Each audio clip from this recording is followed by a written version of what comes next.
Professeur Lee White, vous êtes le monsieur conservation de la nature que toute organisation vouée à la même cause souhaiterait avoir. Vous connaissez les forêts du bassin du Congo. En 1989, vous débarquez au Gabon pour préparer un doctorat en zoologie sur l'impact de l'exploitation forestière sur la flore et la faune. L'université d'Edinburgh en Angleterre va vous l'octroyer en 1992. Par la suite, vous mettez en place un programme de recherche et de conservation au Gabon et dans la zone forestière de l'Afrique centrale avec l'ONG américaine Wildlife Conservation Society. En l'absence de 10 ans, le Gabon est devenu le plus gros programme de WCS dans le monde avec 200 salariés et des dotations annuelles avoisinant les 3 milliards de francs CFA. Tout cela va causer la création de 13 parcs nationaux au Gabon en 2002. Et votre expérience n'avait pas alors échappé aux dirigeants. En 2009, vous êtes nommé secrétaire exécutif de l'Agence nationale des parcs nationaux, celle-là même qui gère les 13 parcs nationaux couvrant plus de 10% du territoire national. Vous y êtes resté pendant 10 années, au cours desquelles l'agence a pu lever environ 96 milliards de francs CFA auprès de plusieurs partenaires. En 2019, vous entrez au gouvernement sans en ressortir jusqu'à aujourd'hui. Vous êtes donc ministre des Eaux, des Forêts, de la Mer, de l'Environnement, chargé du plan climat et du plan d'affectation des terres. Face à vous avec professeur Lee White. Monsieur le ministre, s'il vous plaît. Bonjour. Bonsoir. Bonsoir, monsieur le ministre. Bienvenue sur le plateau de Face à vous. Merci. Bonsoir à tous. Bonsoir Marielle. Bonsoir. Toujours un plaisir de vous retrouver, Marielle. Un plaisir partagé. Alors, monsieur le ministre, en quelques mots, comment pourriez-vous résumer la Journée internationale de l'environnement au Gabon? On a passé en effet une semaine de l'environnement et on lance la décennie de la restauration. Donc, j'ai beaucoup parlé avec les enfants. J'ai même fait une mea culpa devant les enfants. Je les ai expliqué que c'est ma génération qui a pollué les océans. Il y a plus de plastique dans l'océan aujourd'hui que de poissons.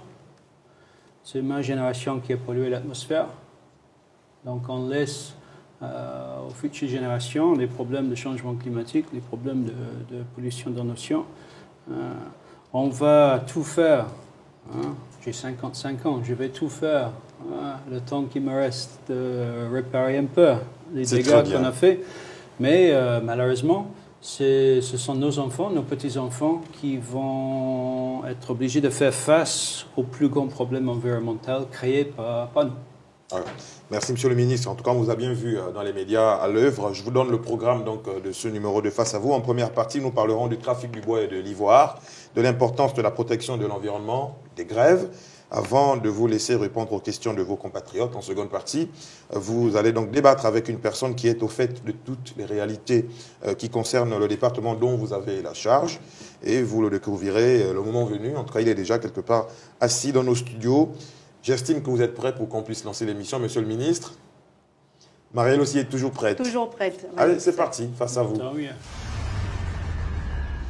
Monsieur le ministre, est-ce que depuis l'interdiction d'exporter du bois brut, le secteur est plus rentable qu'auparavant? Et peut-être nous donner aussi des chiffres sur l'apport du bois dans le PIB aujourd'hui au Gabon. Le Gabon, pendant plus qu'un siècle, a exporté des grumes.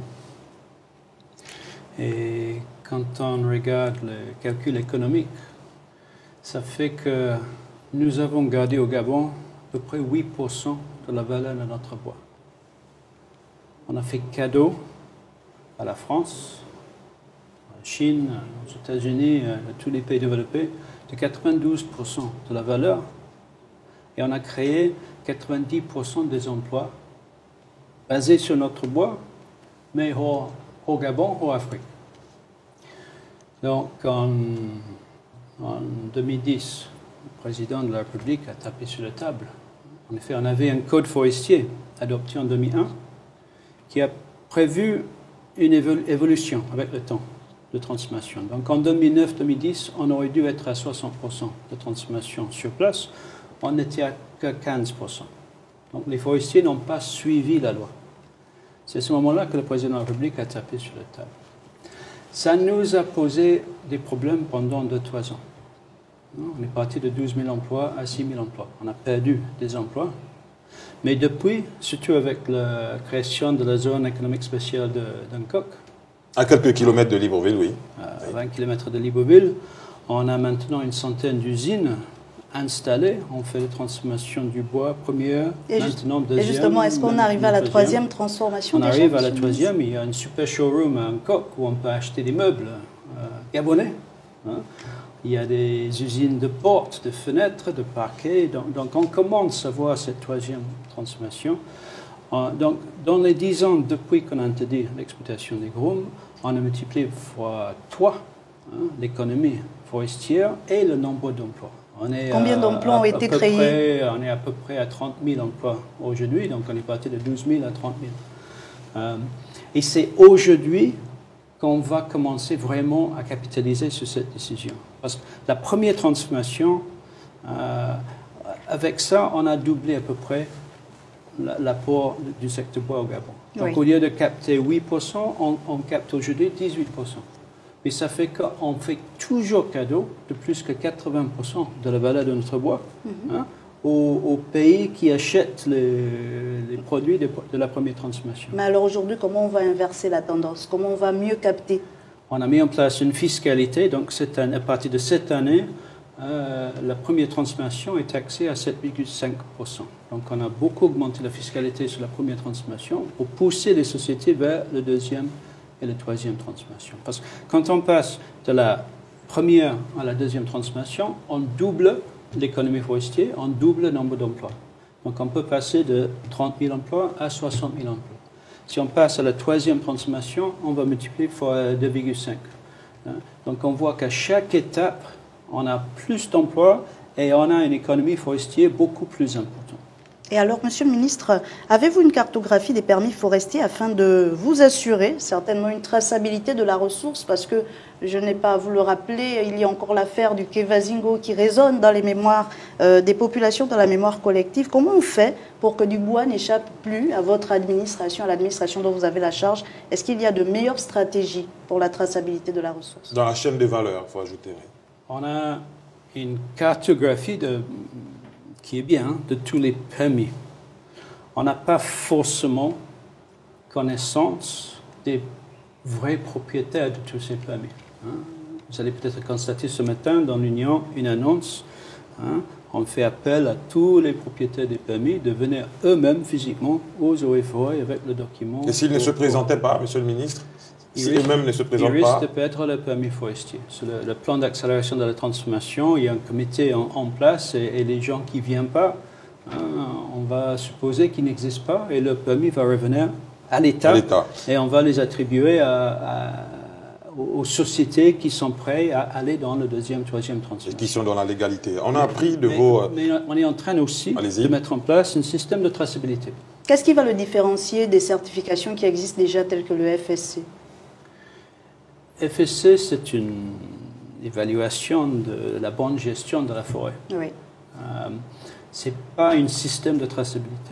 Donc, on a été critiqué il y a 2-3 ans. Au même temps qu'il y avait Kabazingo Gate, il y avait aussi ce qu'on appelait le commerce toxique.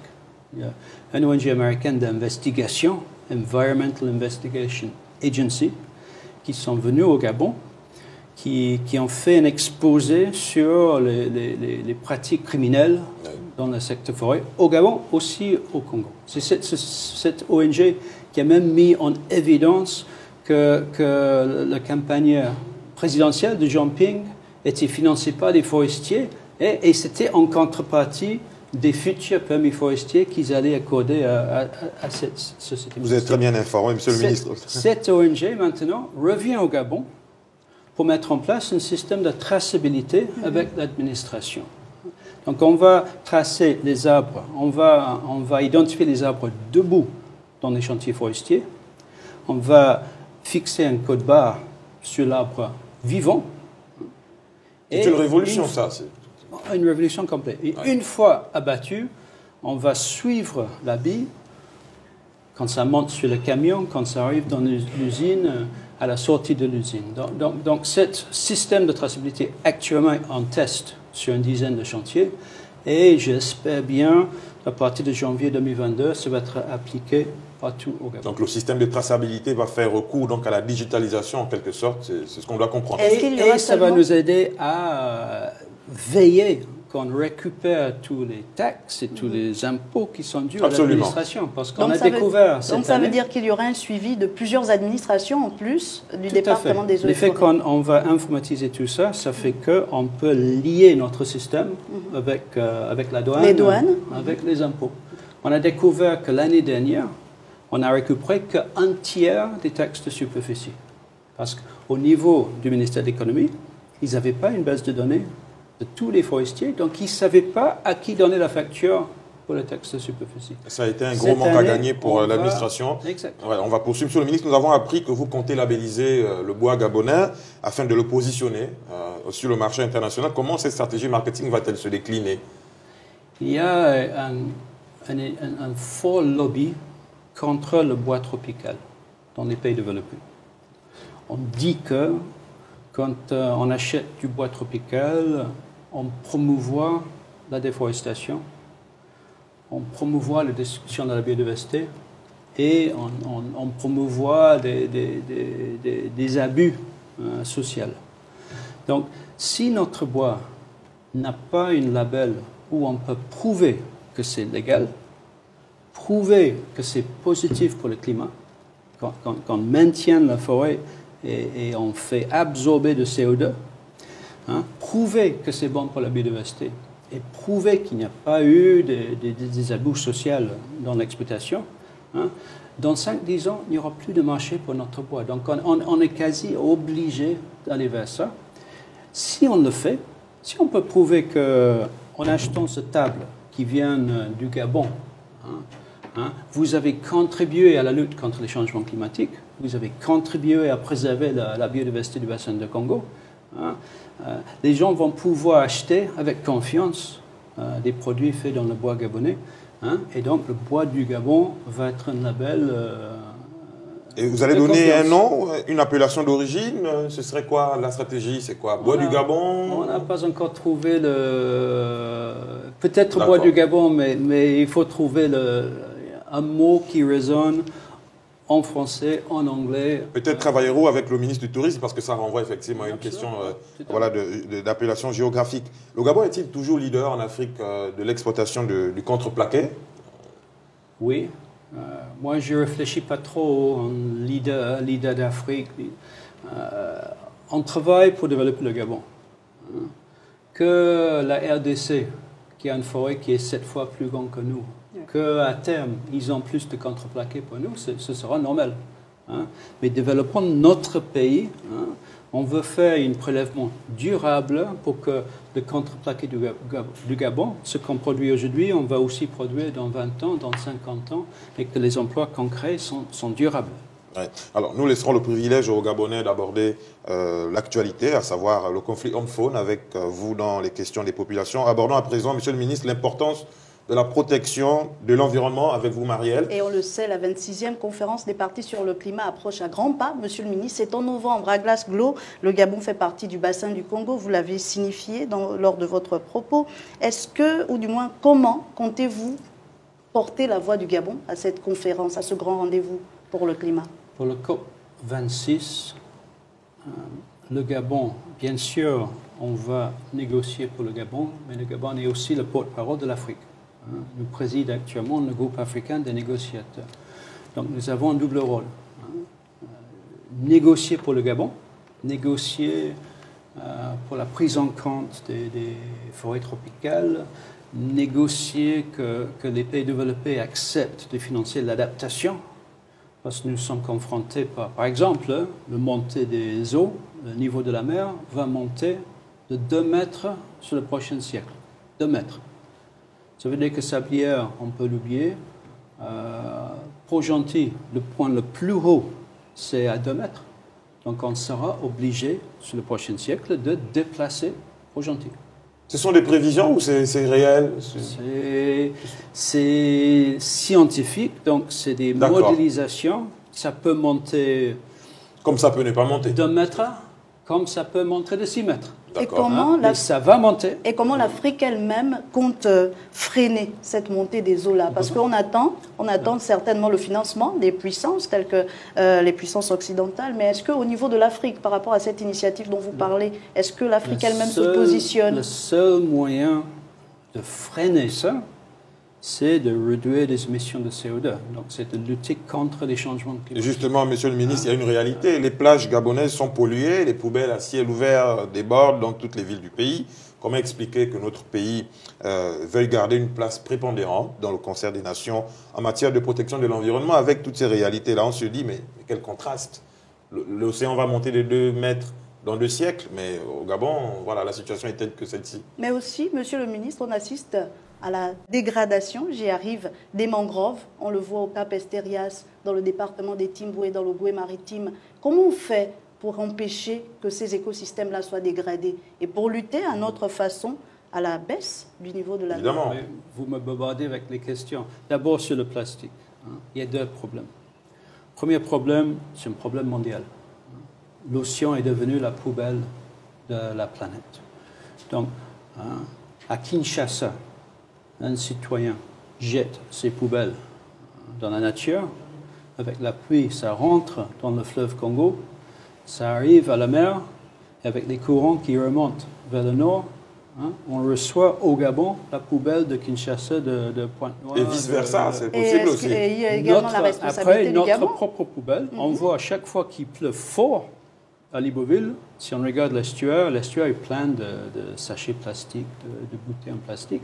Nos déchets vont partir vers le Cameroun et vers le Nigeria, vers le Ghana. Donc on doit nettoyer chez nous. On doit mettre en place les systèmes de traitement des déchets. On doit sensibiliser les Gabonais à ne pas jeter dans la nature. Oui, mais à force de sensibiliser, monsieur le ministre, on ne voit pas forcément les... contre le plastique à utilisation unique. Donc, on a une loi qui vient de passer le Conseil des ministres, qui va être proposée à l'Assemblée nationale pour interdire enfin une mesure coercitive, donc qui va sanctionner. À utilisation unique. Ce seront des sanctions qui seront prévues. Voilà. Merci, monsieur le ministre. Et la destruction de la mangrove. Donc, la destruction de la mangrove, il faut relativiser. Le Gabon, le petit Gabon, si je peux le dire comme ça, quand on regarde sur la carte de l'Afrique, nous avons 50% des mangroves protégées de la côte ouest de l'Afrique. Donc on fait beaucoup pour préserver les mangroves. On a des parcs de Pongara, d'Akanda, on a les zones de Baogoué. Il y a effectivement une pression à l'intérieur de Libreville, à l'intérieur de Port-Gentil. On perd quelques dizaines d'hectares de mangroves. On travaille avec les ONG pour replanter. Ce qui est génial avec les mangroves, c'est que c'est très facile à replanter. Mais c'est les problèmes d'urbanisme, c'est les problèmes des gens qui remblaient les mangroves pour construire. On doit être de plus en plus vigilant sur ces questions, parce que les mangroves... D'autant que nous sommes dans la décennie de la restauration, vous l'avez dit. Oui, mais aussi, les mangroves nous protègent des montées des eaux. Oui. Les mangroves nous protègent des inondations. Les mangroves sont la zone de reproduction de 70% des ressources halieutiques des poissons de mer. Dans l'estuaire, la zone la plus, on va dire, convoitée, c'est la zone nord, où tout le monde veut bâtir une habitation. Est-ce que ça veut dire que vous allez interdire la construction dans la zone nord, notamment dans les zones de la commune d'Angongé, la commune d'Akanda, pardon? On ne va pas interdire la construction dans la zone là où nord. il y a beaucoup plus de mangroves. On va interdire, mais c'est déjà interdit de construire dans les mangroves. Il y a beaucoup de chantiers de construction dans la zone. C'est le domaine maritime de l'État. Donc, c'est déjà interdit. Il y a déjà le Smart Code d'Akanda qui a prévu de protéger tous les cours d'eau. Donc, il faut construire entre les cours d'eau. Il ne faut pas construire dans les zones qui vont être inondées. Et quelle sanction est prévue pour ceux-là qui détruisent la mangrove? Il y a des sanctions, mais je pense qu'il faut d'abord sensibiliser et il faut mettre en place un vrai plan d'urbanisme pour amener les gens à mettre les maisons dans les bons endroits. Mais est-ce qu'il n'y a pas urgence, monsieur le ministre? Est-ce qu'on a le temps de sensibiliser encore, de mettre encore les plans, etc.? Les plans, on a déjà le Smart Code, on a déjà mis en place les plans. C'est une question maintenant d'implémenter. Oui, on a toutes les données qu'il faut, on a toutes les connaissances qu'il faut maintenant à appliquer ces choses. Sans transition, Monsieur le ministre, nous voici donc au troisième axe de notre échange. La grève et le dialogue social, un sujet d'actualité. Depuis le mois de février, le siège social du ministère des Eaux et Forêts est devenu une foire au tambour, un espace du spectacle vivant. C'est la grève, dur, Monsieur le ministre. Pourquoi ce mouvement d'humeur persiste-t-il? Je dirais qu'il y a une partie que je comprends bien. Depuis 2014, on a eu beaucoup de réformes dans les questions de salaire. On a tous vécu la prime d'incitation à la performance, la PIP. On a, suite à ça, on a coupé ce qu'on appelait les fonds communs au niveau du ministère des Eaux et Forêts. Fonds communs, c'était une partage des taxes et des impôts forestiers qui revenaient au ministère pour payer les primes, mais aussi pour payer le fonctionnement. Quand on a supprimé ça, les conditions de travail des agents des eaux et forêts ont souffert. Nous avons des collègues sur le terrain. Par exemple, si on se retrouve chef de canton à Moulengue-Binza, à Mekambo, dans une zone isolée, on n'a pas de voiture, on n'a pas de budget de fonctionnement, on n'a pas de l'eau ou de l'électricité dans la maison, ça frustre, ça fragilise, hein? Ça ouvre même le voie à la corruption, parce qu'on est obligé presque d'aller demander du forestier du coin le carburant pour pouvoir bouger. Donc, le ministère des Eaux et Forêts a été, je dirais, négligé hein, pendant presque une décennie. Il faut rétablir les bonnes conditions de travail pour que les gens soient performants. Donc, de ce côté, je pense que, je ne sais pas si c'était nécessaire de faire la grève, mais il y a des réclamations qui sont tout à fait, je dirais, légitimes, justifiées. Ensuite, mes agents réclament le paiement d'une façon rétroactive de 28 milliards de primes. Des primes qui n'étaient pas inscrites dans la loi de finances, donc qui ne sont pas justifiées de façon juridique. Donc on est dans un petit bras de fer. On me dit tous les jours, il faut de l'argent, il faut 28 milliards de francs. Est-ce que vous leur avez dit que vous êtes dans l'incapacité de... Oui, bien sûr, on a un dialogue, oui. on discute. La grève, c'est une centaine des agents sur 1500. Donc le ministère fonctionne. Il y a beaucoup de gens qui sont sur le terrain, qui travaillent tous les jours, normalement. La grève, les grévistes, ils ont suspendu la grève, après ils ont relancé la grève, après suspendu, après relancé, sans jamais fait des préavis de 10 jours qu'il faut. Donc ils sont là, ils jouent le tam-tam. Et vous vous y habituez apparemment, Monsieur le Ministre. Ça ne vous dérange plus d'entendre ce tam-tam tous les jours? Je me trouve dans mon bureau en train de... vous mimez. D'accord, Monsieur le Ministre. Tout de suite, les questions des populations qui vous ont été adressées, vous allez y répondre et vous allez remarquer, vous allez revenir sur la question de la grève. Allez, on regarde les questions des populations. Je suis Monsieur Robert et voici ma question. Au troisième trimestre 2020, des engagements ont été pris par vous, ministre des Eaux et Forêts, par rapport à la situation que connaît vos agents. Et depuis lors, les agents ont repris le mouvement. 5 mois plus tard, on se rend compte que le mouvement persiste. Pourquoi, jusqu'à présent, ces agents ne sont-ils pas payés? Je suis Madame Nindon et ma question est la suivante. Pourquoi, depuis la reprise du mouvement de grève le 18 février 2021, la tutelle n'a plus appelé les partenaires sociaux sur la table de négociation? En un mot, pourquoi le dialogue social a-t-il été rompu? Je m'appelle Abim Boumba. Depuis octobre 2019, le projet de Code des eaux et forêts a été retiré du Parlement pour amendement. En octobre prochain, ça fera 2 ans. À quel niveau se situe ce dossier qui permettra une plus grande efficacité de service? Et pour quelles raisons a-t-elle été retirée? Monsieur le ministre, on va commencer par cette première partie des questions de vos agents. D'ailleurs, ils disent, ces collaborateurs, que la forêt brûle et les eaux bouillonnent au niveau de votre ministère. Pourquoi, jusqu'à présent, ils n'ont pas encore été payés en partant du 3e trimestre de 2020 de tout ce que vous leur avez promis? Je suis ministre depuis 2 ans. Un des premiers dossiers que j'ai saisi, c'était cette question de primes et de budget de fonctionnement du ministère. À partir du 3e trimestre 2022, j'ai payé des primes. J'ai payé des primes. Chaque trimestre que je suis ministre, j'ai payé des primes. Ça veut dire qu'actuellement, leurs primes sont payées? Au début, j'avais pas beaucoup d'argent, donc j'ai payé une prime peut-être un peu maigre. À partir de la 3e, 4e trimestre 2020, j'ai payé une prime normale. J'ai décaissé 750, 800 millions de francs CFA pour payer les primes des agents des eaux et forêts.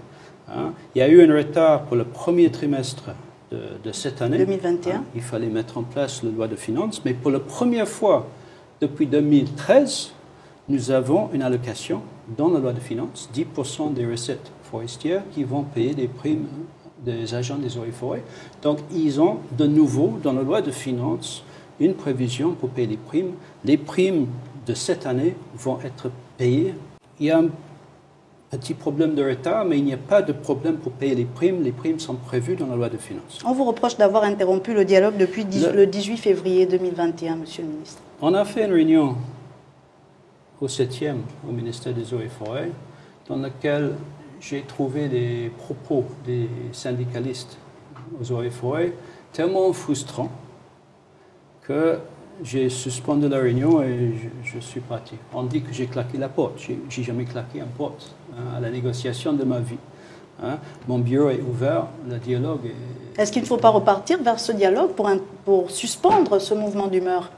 Est-ce que ce n'est pas réluisant, les images d'ailleurs qui circulent derrière moi, de voir tout le temps au ministère des Eaux et Forêts ce concert de tambour, Monsieur le ministre? Je trouve vraiment triste ces images. Vraiment triste de voir des images comme ça pendant la 2e vague de Covid. Vraiment triste de voir des agents des eaux et forêts qui ne respectent même pas les mesures barrières prescrites par le gouvernement. Vraiment triste de voir les gens, au moment qu'on est dans la plus grande crise économique qu'on a vécue depuis des décennies, de réclamer le paiement de 28 milliards et d'essayer de bloquer l'industrie forestière qui crée des emplois et des richesses pour le Gabon. Donc, je suis solidaire avec eux sur certaines questions, comme j'ai dit, mais je ne suis pas du tout solidaire ni à leur comportement, qui est illégal de jouer les tam-tams toute la journée pour déranger le collègue qui veut travailler. C'est contre la loi. On a même enregistré les décibels, on a enregistré, ils ont dépassé les seuils légaux, prévus dans le code pénal. On a pu même les traduire en justice. Donc, que les agents de l'environnement vont contre notre propre loi, je ne trouve pas digne. Donc, je veux bien un dialogue digne, avec des gens qui sont sérieux, et je fais tout pour convaincre mes collègues que les agents des eaux et forêts méritent des primes. Oui. Je fais tout Monsieur le ministre. Pour expliquer aux membres du gouvernement qu'il faut améliorer les conditions de travail pour ces agents si on veut une administration performante qui est capable de résister les offres de corruption qui viennent du secteur forestier. Monsieur le ministre, à quel niveau se situe... Mais il faut un vrai dialogue. Il faut un vrai dialogue, pas un dialogue de sourds. Et c'est vous qui devez tendre la main à ces syndicalistes. À quel niveau se situe le projet de loi portant code des eaux et forêts? N'était pas du tout... La version qui a été soumise n'était pas en phase avec la vision du Gabon sur le développement de la forêt. Nous avons 2 grands défis au Gabon actuellement. Nous avons ce problème de changement climatique, mais un des résultats de ça, c'est que le marché de pétrole mondial va disparaître. On parle, depuis que je suis au Gabon, depuis 35 ans, on parle de l'après-pétrole au Gabon. On a toujours pensé que le pétrole devait finir. Mais ce n'est pas le pétrole qui va finir, c'est le marché de pétrole qui va disparaître à cause des changements climatiques. Donc, il faut remplacer le pétrole dans notre économie. En plus, on a 800 000 enfants à l'école. Ça fait 800 000 emplois à créer sur les prochains 15 ans. Autant d'axes qu'il faudra intégrer dans le nouveau projet de loi. C'est quel secteur qui va créer 800 000 emplois? Dites-moi. Hein? Les mines vont créer quelques dizaines de milliers d'emplois, Inch'Allah. Hein? Le pétrole ne crée pas des emplois. C'est le secteur forêt et le secteur agricole qui peuvent, à la limite, créer ces... D'où l'importance de faire revenir l'harmonie avec vos collaborateurs. Dans le secteur forêt, on a besoin de multiplier fois 20 sur les prochains 15 ans le nombre d'emplois et l'économie, fois 20. Hein. Et la loi qui a été soumise à l'Assemblée nationale n'était pas conforme à cette vision du gouvernement. Ouais, j'insiste, monsieur le ministre, si vous permettez, d'où l'importance de faire revenir... de la transformation dans lequel la forêt est centrale. Donc nous sommes en train de boucler la première rédaction de notre code qui est conforme au PAT. Hein. On va ensuite consulter le secteur privé et les autres secteurs. Et j'espère bien, dans 2-3 mois, qu'on va pouvoir relancer le projet. Monsieur le ministre, on va poursuivre avec les micro-trottoirs. Monsieur Moromba Stéphane, je suis menuisier quartier à Port-Soif. Ça m'a déjà de cela 4 ans sur le métier. Bon, vraiment, ici, là, au quartier, c'est très compliqué ce métier. Auparavant, les choses allaient très moins cher, surtout au niveau du bois. C'était vraiment très moins cher. La planche, on la prenait à 4 000, 3 500, mais de nos jours, c'est très compliqué. Pour avoir une seule planche de Baya, c'est compliqué, c'est quasiment 7 000, 8 000 francs la planche. Maintenant, moi, j'aimerais que M. le ministre essaie de revoir, surtout au niveau du bois. Le bois est quasiment vraiment cher. Il y a les outils qui consistent à réaliser un meuble, tels que les pointes, le vernis, c'est aussi quasiment cher. Je m'appelle M. Nzengengo Narcisse, délégué du personnel de la société Tébou Transbois depuis 1999 que je suis là. Il fut à un moment donné, il y a eu le problème de Kevazingo. Et que ça a fait des chômages techniques dans certaines entreprises. Nous faisons partie. Et franchement, ça a bouleversé certaines entreprises et nos employeurs aussi nous disaient que ce n'est pas eux, c'est votre gouvernement. Par rapport aux difficultés que nous croisons dans nos secteurs bois et privés, on travaille 24 sur 24. Monsieur le ministre, est-ce que nous espérons avoir vraiment une prime de risque puisqu'on n'en est pas? Monsieur le ministre, le bois coûte encore trop cher pour les Gabonais, alors qu'il est exploité sur place, transformé même aujourd'hui sur place. La question de monsieur Stéphane, qu'est-ce qui est fait dans ce sens pour améliorer le coût du bois au Gabon et pour les Gabonais? Oui, j'ai l'impression que monsieur Stéphane travaille dans le secteur qui est assez informel, le secteur de création des meubles de menuiserie. Donc c'est une de nos priorités, c'est d'étudier ce secteur, de voir les sources d'approvisionnement de ce secteur, d'intégrer ce secteur dans le secteur formel de l'État. Et bien sûr, de pouvoir créer des meubles à un prix abordable pour les Gabonais. C'est important de pouvoir même offrir des maisons en bois, plutôt que des maisons en béton. Maisons en bois, c'est beaucoup mieux pour le climat, c'est beaucoup plus confortable à vivre. Donc on a une réflexion poussée au niveau de la Direction générale des industries pour voir comment veiller qu'on n'a pas besoin, je ne pense pas que ça c'est une table fabriquée au Gabon. On n'a pas besoin d'importer des meubles au Gabon. On peut les faire avec le beau bois du Gabon. C'est fabriqué au Gabon, monsieur le ministre, made in Gabon. Very good.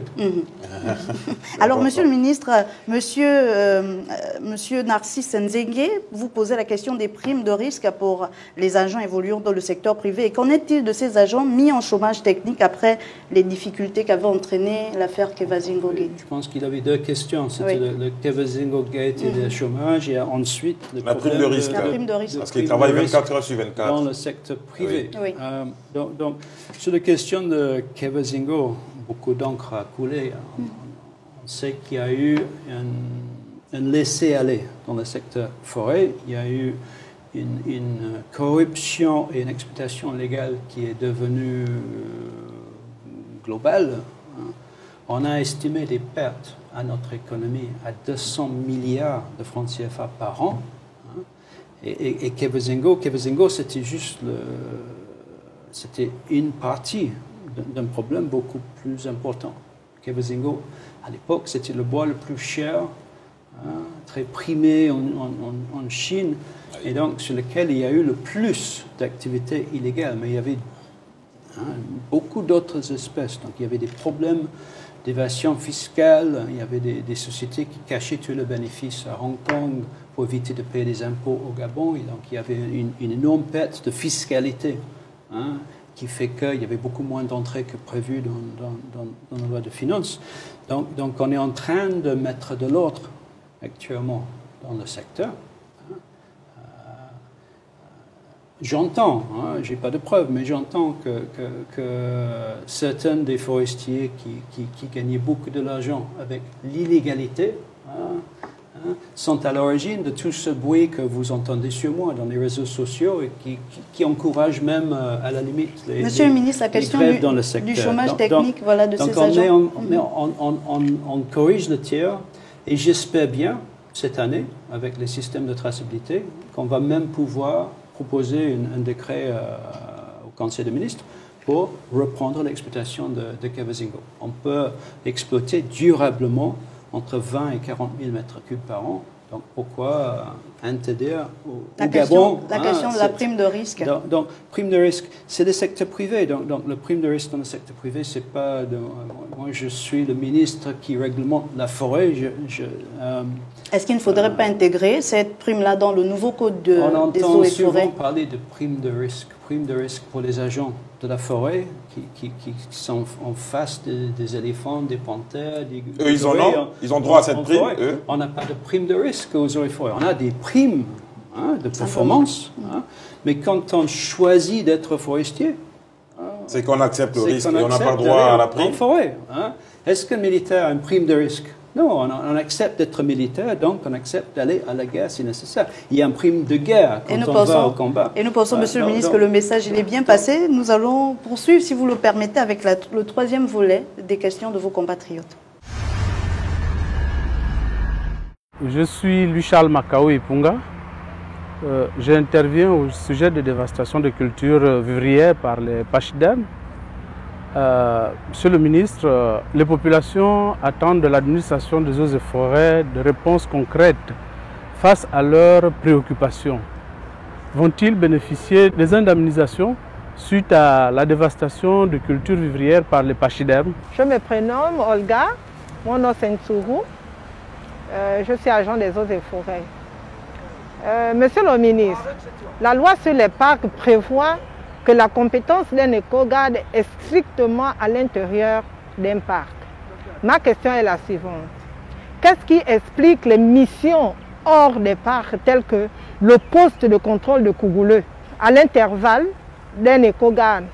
À Mekambo, par exemple, un éco-garde a trouvé la mort lors d'un contrôle. Est-ce que c'est normal? Sachant qu'il y a un cantonnement des eaux et forêts dans Mekambo, alors que le parc de Moignan se trouve à 58 km de Mekambo. Est-ce que c'est normal qu'un éco-garde quitte son parc pour venir en pleine ville faire un contrôle? Monsieur le ministre, les questions sont précises et on va certainement commencer par la dernière et revenir sur la première. Madame Olga Tsogou vous demande où commence les missions d'un éco-garde, où s'achève-t-elle, ou dans quel cadre doit-il exercer professionnellement? Est-ce que c'est uniquement à l'intérieur des parcs ou également il peut aller faire les contrôles à l'extérieur? Olga est très bien placée. Elle est ancienne conservateur adjoint du Parc national de Mont de Cristal. Donc elle connaît bien les questions de l'Agence nationale des parcs nationaux. Effectivement, dans la loi 03-2007, les éco-gardes gèrent les parcs, les zones tampons et les zones périphériques. Donc, dans les zones périphériques, il y a une co-gestion avec toutes les autres administrations. Mais le mandat d'un éco-garde n'est pas seulement dans le parc, mais c'est aussi dans les alentours des parcs nationaux. Et la zone périphérique va assez loin. En plus, quand il y a braconnage d'un éléphant, par exemple, à l'intérieur d'un parc national, les éco-gardes traquent le braconnier. Donc on ne va pas s'arrêter quand le chasseur qui chasse l'éléphant dans le parc, s'il arrive à partir, on va quand même le traquer hein. Mais quand on quitte la zone du parc, on va le traquer avec les gendarmes, avec les policiers, donc avec d'autres services. Donc, il y a souvent des missions mixtes au parc. Hein. Ensuite, le gouvernement a donné pas mal de responsabilités à l'AMPN en plus de ce qu'ils font actuellement. C'est possible. Le programme Gabon Bleu, c'est l'AMPN qui l'a mené. C'était pas dans un parc national. On ne va pas condamner l'AMPN parce qu'ils ont, sous ordre du président de la République, lancé le programme Gabon Bleu qui a créé maintenant des aires protégées qui gèrent.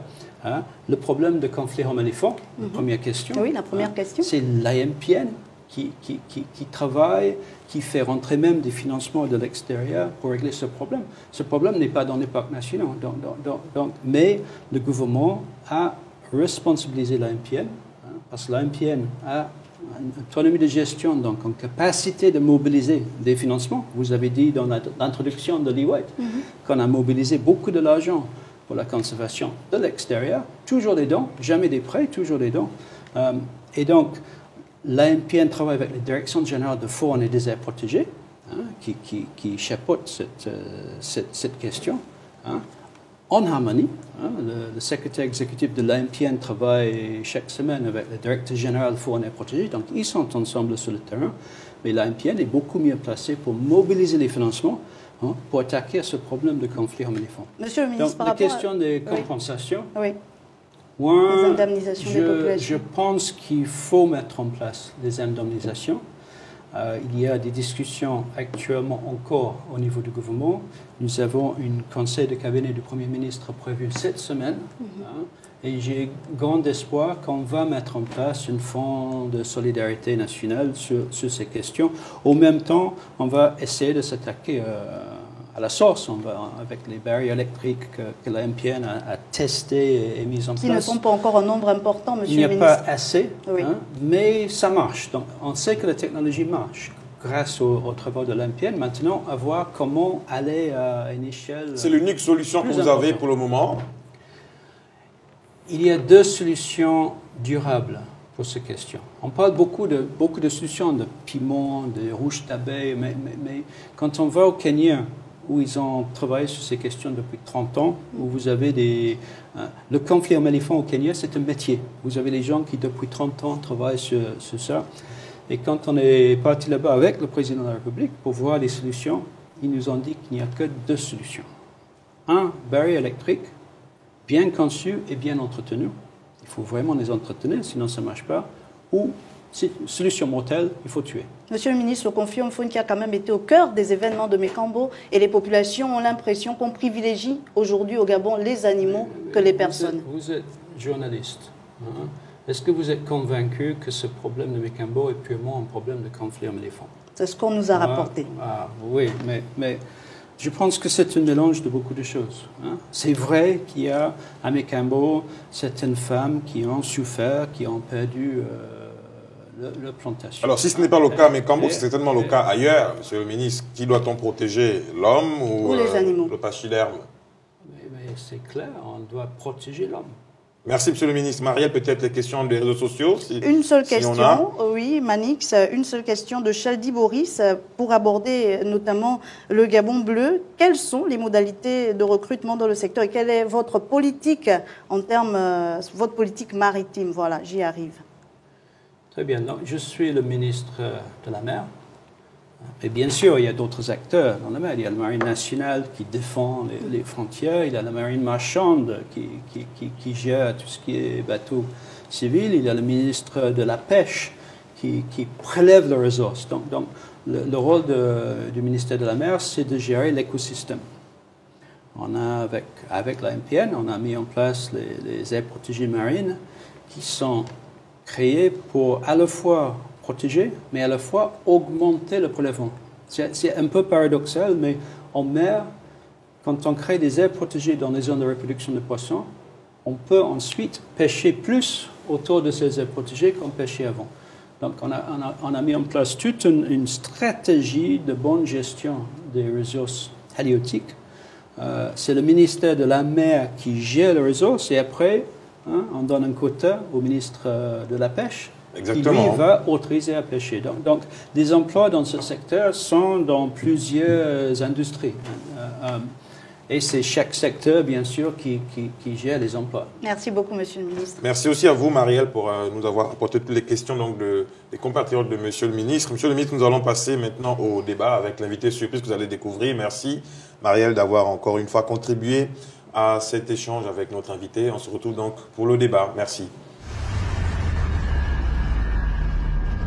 Voilà, donc nous sommes dans le débat. Merci à vous, Monsieur Nguema Seko Serge Julot, d'être venu pour débattre avec notre invité. Vous êtes le secrétaire exécutif du syndicat national des gestionnaires des ressources naturelles Sinagren. Encore une fois, bonsoir et bienvenue. Vous avez des questions à poser à Monsieur le ministre. Le débat est ouvert. Merci, monsieur le journaliste. Merci l'émission Face à vous. Et merci encore à toutes les personnes qui ont bien voulu qu'on se retrouve ce soir sur ce plateau pour débattre des questions de l'heure relatives à notre administration et qui font en sorte que l'auditoire, les populations qui nous suivent seront un peu plus ou moins édifiées sur la situation des activités au niveau de l'administration des eaux et forêts à tous les niveaux, autant sur le plan administratif que sur le climat délétère qui est. La première question qui me vient droit à l'esprit, c'est le niveau de la réglementation. Allez-y, formulez votre question à Monsieur le ministre. Monsieur le ministre, comme disait quelqu'un tout à l'heure, il a pris par le devant. Pourquoi avoir retiré le code forestier? Ça fait à peine aujourd'hui 2 ans et ça fait presque 2 ans d'amendement quand on sait que votre prédécesseur avait déjà mis ce code forestier au Parlement. Et à ce jour, nous continuons toujours à travailler avec l'ancien code. Or, le nouveau code devrait nous permettre de travailler dans les nouvelles dimensions qui sont dans ce nouveau code. Or, aujourd'hui, nous sommes toujours en train de travailler avec l'ancien code. On ne comprend pas toujours pourquoi le nouveau code n'est pas toujours promulgué et pourquoi l'avoir retiré. Très bien. Merci, Julot. Donc, notre code de 2001 a été applaudi dans toute la région. Un code qui était bien fait. On a vu il y a quelques semaines un code forestier sorti au Congo qui est basé vraiment sur notre ancien code avec quelques petites modifications. Le secteur forêt a été choisi dans le plan d'accélération de la transformation comme un secteur central pour l'avenir du Gabon. On nous demande de multiplier fois 10, voire même fois 20, les revenus qui viennent de ce secteur et les emplois dans ce secteur. Donc il faut une vraie révolution dans la gestion. On a besoin d'augmenter la production de la forêt naturelle, on a besoin de créer des plantations pour supplémenter la production, on a surtout besoin de passer de la première transformation qui nous permet de capter 20% de la valeur du bois et créer 20% des emplois, pendant que 80% des emplois basés sur notre bois sont en Chine ou en Europe ou aux États-Unis. Donc on doit favoriser ce passage de la première transformation vers la deuxième et la troisième transformation. Le code révisé, qui a été travaillé surtout en 2016, 17, 18, après analyse, manquait certaines dispositions qu'il fallait vraiment pour pouvoir répondre au challenge de création d'emplois et d'augmentation des revenus. Donc, on a pris la décision de le retirer pour le reformuler. Vous êtes satisfait de la réponse? On attendait. Donc, il y avait en formulation cette stratégie du gouvernement. Il y avait déjà le plan stratégique Gabon émergent de son Excellence, le Président de la République, mais le plan d'accélération de la transformation devrait sortir avant qu'on remette Monsieur le ministre, code. Mais je ne vois pas pourquoi c'est motif d'une grève. Non, ça ne fait pas partie du motif de la grève. Ça fait partie du motif de la grève. En 2011, le décret 291 est sorti. La nouvelle l'administration des eaux et forêts a connu une nouvelle restructuration. À l'intérieur, on a créé la Direction générale des industries et d'autres. Lorsque nous avons fait Vous-même, vous étiez à l'époque secrétaire exécutif de l'ANPN pour la mise en place de ce nouveau code. Et à l'intérieur, sur le plan de l'accélération de la transformation, de la troisième transformation, tout a été mentionné dans ce document. Or, aujourd'hui, la politique du président de la République, c'est d'aller vers la troisième transformation à l'horizon 2025. Mais on constate qu'à votre arrivée, vous qui étiez partie prenante, très vif à la rédaction de ce code, dès que vous devenez membre du gouvernement, vous retirez ce code. Si aujourd'hui, ça fait partie des éléments qui font en sorte que nous nous retrouvons dans cette situation, c'est parce que quoi? On ne peut pas travailler sans les nouvelles orientations. Le code forestier, c'est notre Bible.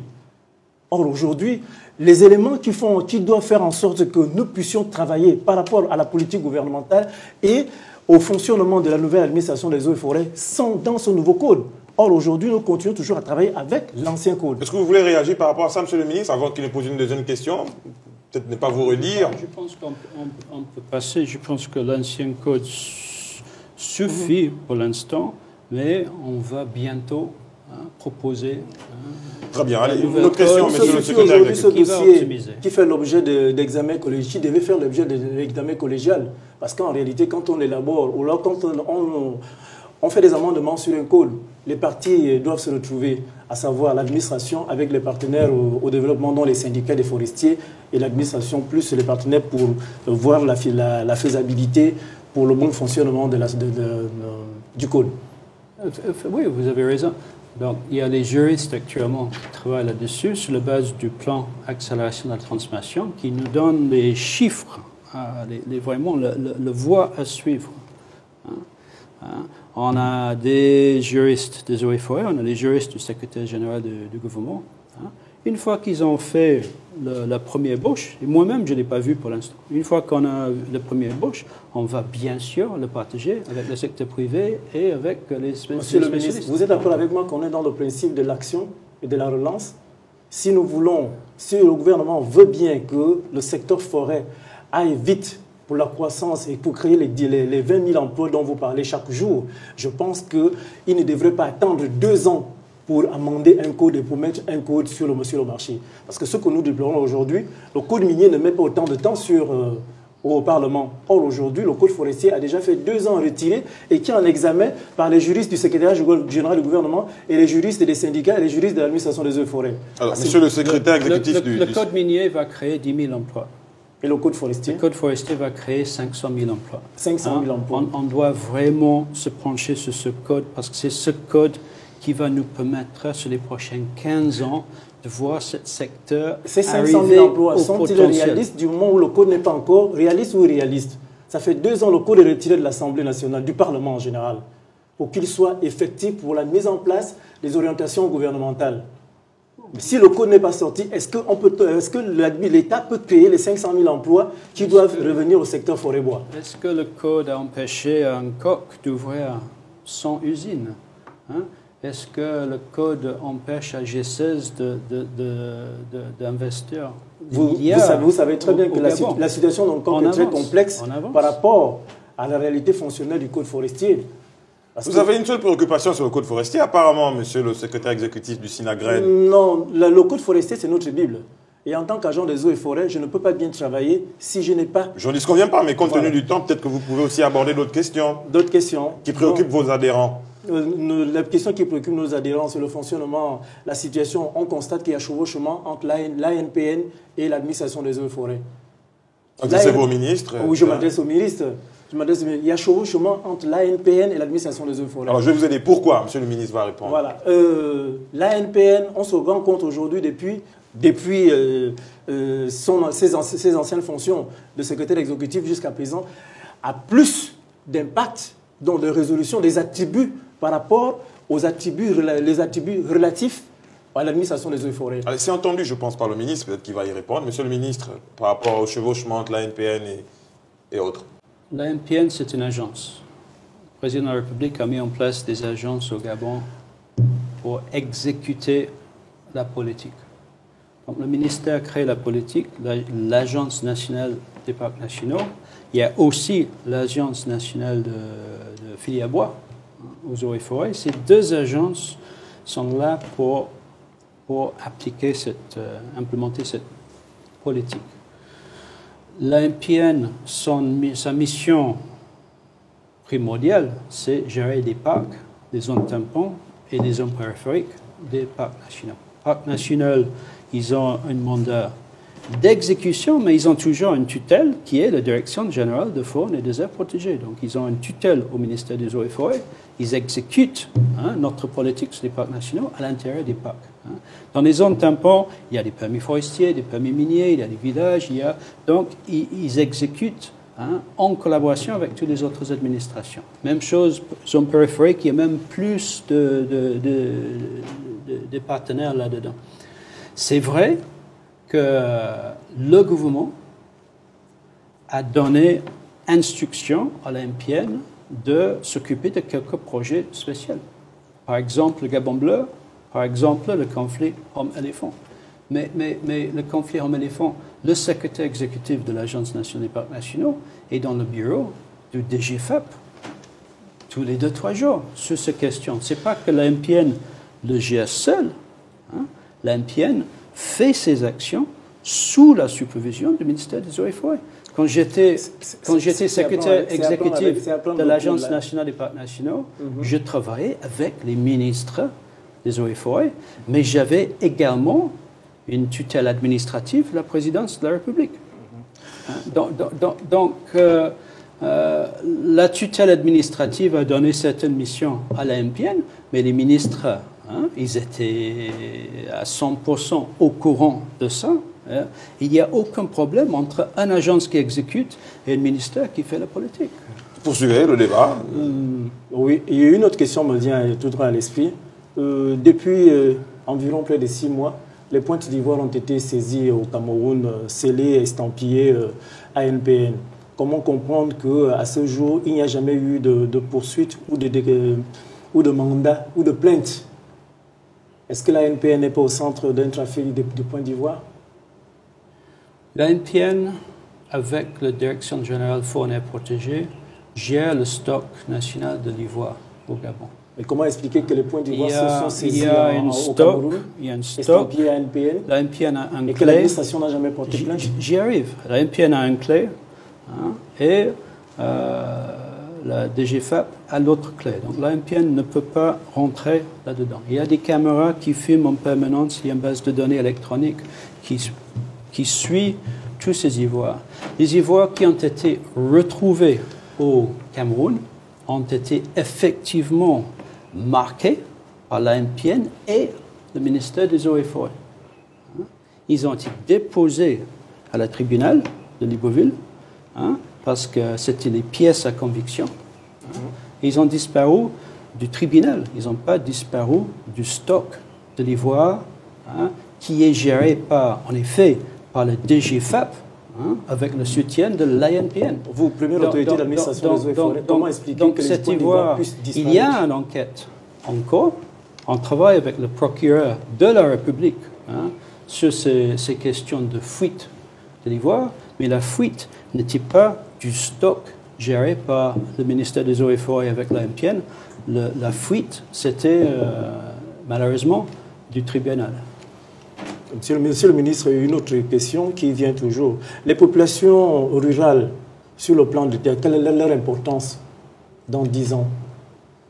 La place des populations rurales sur le plan d'affectation des terres? La place des populations rurales est primordiale pour 2 raisons.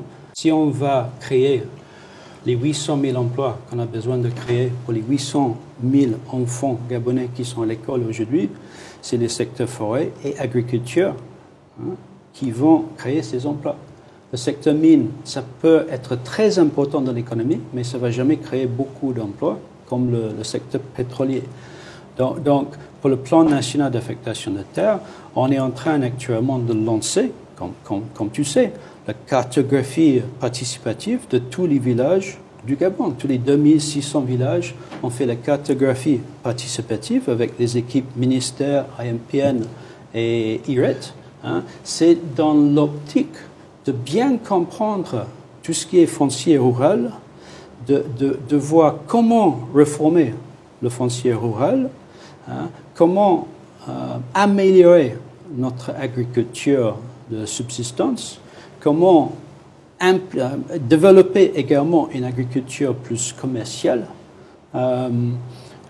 Et ces populations rurales aussi jouent un rôle très important dans le secteur forêt, parce que le secteur forêt, c'est l'exploitation et la transformation. L'exploitation se passe en forêt, donc c'est les populations rurales qui vont développer le... Allez-y, monsieur le ministre, la situation économique des opérateurs gabonais.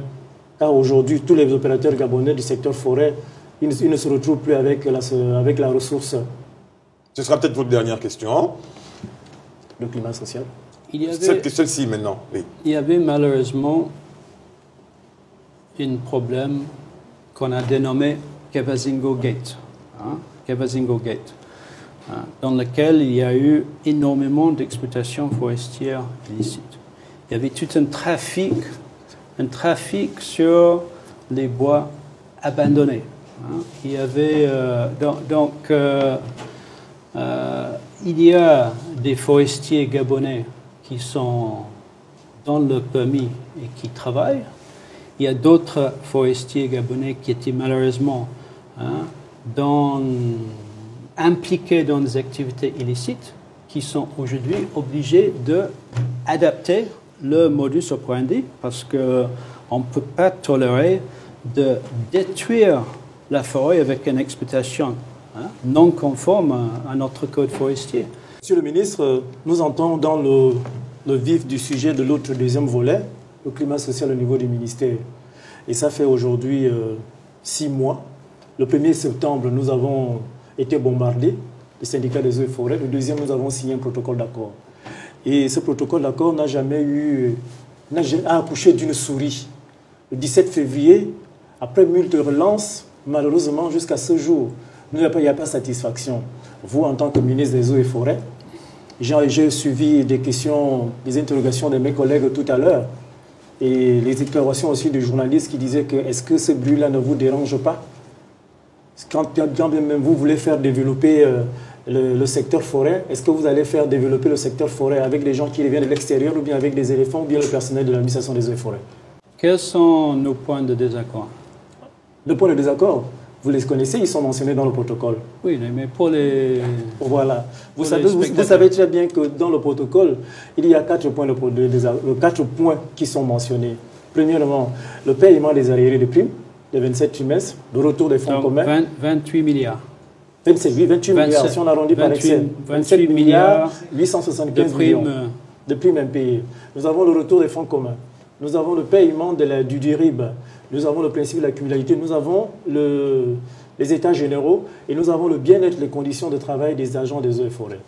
Tels sont les camps. Mais malheureusement, nous avons constaté qu'avant qu'on ne retrouve sur cette grève, nous avons écrit à plusieurs reprises des préavis de grève qui sont restés lettres mortes jusqu'à ce que nous avons repris la grève le 17 février jusqu'à ce jour. Comme vous savez, pour les 28 milliards que vous réclamez, je fais une analyse juridique pour voir si c'est juridiquement possible. Et j'ai toujours dit que pendant la deuxième vague de Covid, ce n'était pas digne de faire une grève sur un problème économique. C'est mon point de vue. Sur les questions... Monsieur le ministre, la grève n'a pas été lancée pendant la période de la seconde vague du Covid. C'était lancé pendant la première vague, oui. Donc, sur la question et nous étions accordés que de septembre à décembre, nous serions dans le respect du protocole. Sur la question des primes... Et jusqu'en décembre, ça n'a pas été fait. Pour la première fois depuis 2013, vous avez dans la loi de finances des primes. C'est quelque chose de gagnant. C'est quelque chose de gagnant, oui. A remis, maintenant, il y a 10% de tous les recettes forestières qui revient au ministère des Eaux et Forêts. Et dans la loi de finances rectificative, on risque d'avoir un peu plus de bonnes nouvelles, je pense. Oui, monsieur le ministre, ça c'est entre ce qui est fait et ce qui est dit. L'agent des Eaux et Forêts, lui, il voit l'argent dans les reçus tous les jours, dans les quittances. C'est une chaîne. Les quittances de quoi, monsieur le secrétaire? Les quittances de règlement. Les règlements de contentieux, les infractions. Nous avons, conformément à l'article 285 du Code forestier et 162, les agents doivent bénéficier des primes par les amendes transactionnelles et la fiscalité. Vous parlez donc des sources de financement pour pouvoir payer les primes, monsieur le ministre. Et aujourd'hui, depuis toujours, pas aujourd'hui, depuis toujours, les amendes transactionnelles sont payées par les opérateurs, quelle que soit leur nature. Donc il y a un système de graduation des infractions. Alors où réside donc l'incompréhension par rapport à cela? L'incompréhension se retrouve que tout cet argent qui est payé par les opérateurs et plus la fiscalité, et nous les agents qui voyons tout cela tous les jours, nous n'avons pas le retour.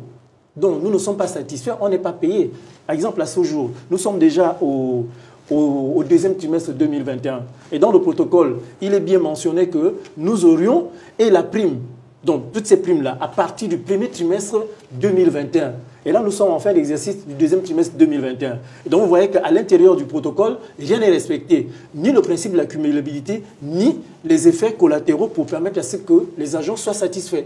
Monsieur le ministre, peut-être une réaction par rapport à l'inconfort donc, de monsieur le secrétaire exécutif du SINAGREN? Comme j'ai dit, hein, en 2013, ces primes ont disparu de la loi des finances. En 2014.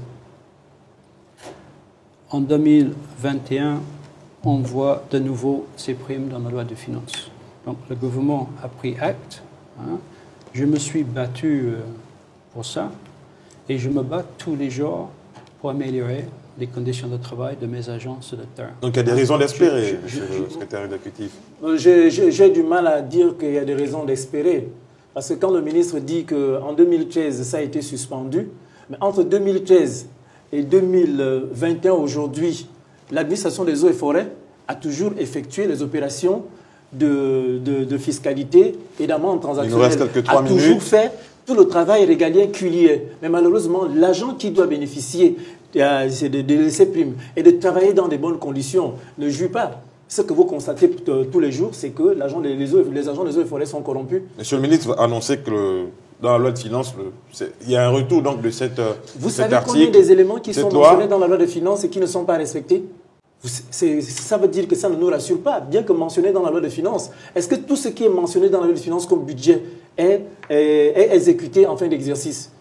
Depuis pratiquement près de 10 ans aujourd'hui, tous les jours, on vous dit la loi de finances a voté tant. Mais ils sont là. Ils n'arrivent même pas à effectuer un décaissement de près de 30% sur leur budget. Alors, monsieur le ministre, est-ce qu'à court, moyen ou long terme, on aura la possibilité donc, de régler donc, le problème de la grève, peut-être le paiement de certaines primes? Comment est-ce que vous voyez la chose à court, moyen terme? Il y a un petit retard cette année dans la mise en œuvre de la loi de finances. C'est souvent le cas. On sait bien que la loi de finances est votée, mais il y a toute une série de procédures. Donc, en général, c'est à partir de mars-avril qu'on commence vraiment à exécuter. Donc, on est en attente. On a signé un arrêté avec le ministre du Budget et le ministre de l'Économie pour que ces 10% viennent sur notre compte à l'agence comptable. Et j'espère bien, dans les prochaines semaines, que je vais payer le premier et très rapidement le deuxième semestre. Merci. Mais on a bien payé les primes des 2 derniers trimestres de 2020 à un niveau qui était acceptable.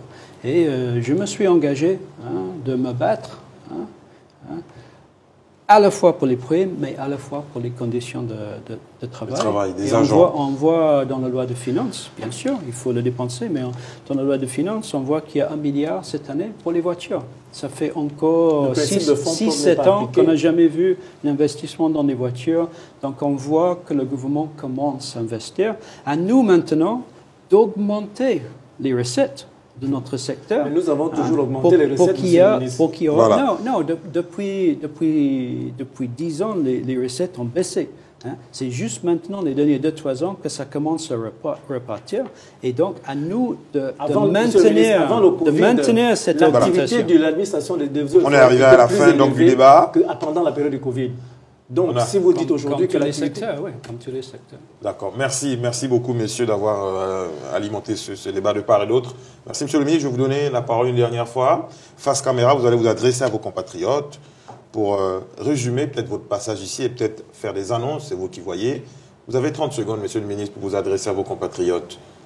Très bien. Comme on a dit pendant le débat, le secteur forêt joue un rôle très important à la fois dans l'équilibre de l'environnement au Gabon, mais dans l'équilibre économique.